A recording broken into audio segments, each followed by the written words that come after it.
Hansı daşınmaz əmlaka investisiya etmək gəlirlidir? Gəlin araşdıraq. İstənilən investisiyanı edəndə ən vacib 3 sualdan biri müddətdir. Yəni, neçə müddətdə mən bu investisiyanı edirəm? 1 ilə, 5 ilə ya da ki 20 il üzərində. Azərbaycanda 2014-cü ildə alanlar və bugünə qədər satanlar dollarda heç nə qazanmadı. Eyni vəsaiti 2014-cü ildə Qızılay Səhm bazarına yatırsaydılar, bu müddətdə 3 qat dollarda pul qazanmışdılar. 2021-ci ildə alıb 25-ci ildə satanlar xeyli qazandı. Çünki manatda qiymət artımı məhz bu dövrdə oldu. Burada çoxlu səbəblər var, bunlarla bağlı çox danışmışam. Bir də əlyandı ev və torpaq alıb satanlardır. 1 il ərzində əmlakı təmir edib, bəzəyib düzüb satanlar udur. Bu, qısa müddətli investisiyadır.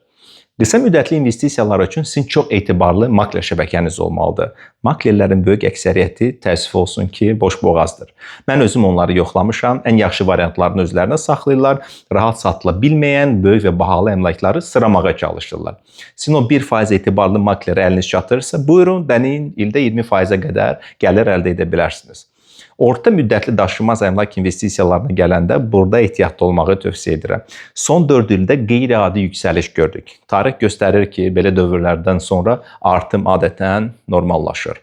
Uzun müddətli investisiya edəndə isə bəzi vacib faktorları nəzərə almaq lazımdır.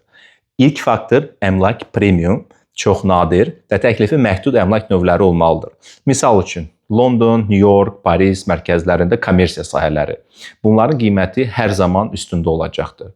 Azərbaycanda belə xüsusi tikililər var ki, flaqman tikililərdir və regionda analoqu yoxdur. Orada da qiymət üstündə olacaqdır. Amma ora giriş çekləri milyonlarla dollar üzərindədir. Adətən insanlar düşünür ki, belə əmlakları yalnız milyonerlər investisiya edə bilər. Əslində isə Real Estate Investment Trust investisiya alətləri vasitəsilə çox kiçik məbləğlərlə də həmin o London, New Yorkdakı kommersiya sahələrini ala bilərsiniz. Biz bunu ilk milyonum kursunda addım-addım öyrənirik. İstəsəniz, sentyabrda başlayan növbəti dalğanın gözləmə siyahısında pərvizi.org saytında düşə bilərsiniz.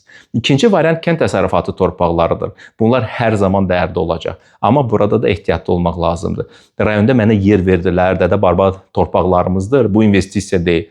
Kənd təsərrüfatı torpaqları 3 kriter üzrə qiymətləndirilir. Məhsuldarlığı, etibarlı su mənbələrinin çıxışı və əlverişli iqlimi. Yeganə yadda saxlayın ki, adi insanlar üçün ən böyük səhv bütün kapitalı bir əmlaka bağlamaqdır. Sərvət diversifikasiya ilə qurulur. Daşınmaz əmlak investisiya portfelində sadəcə bir alətdir. Uğurlu yatırımlar. Hələlik.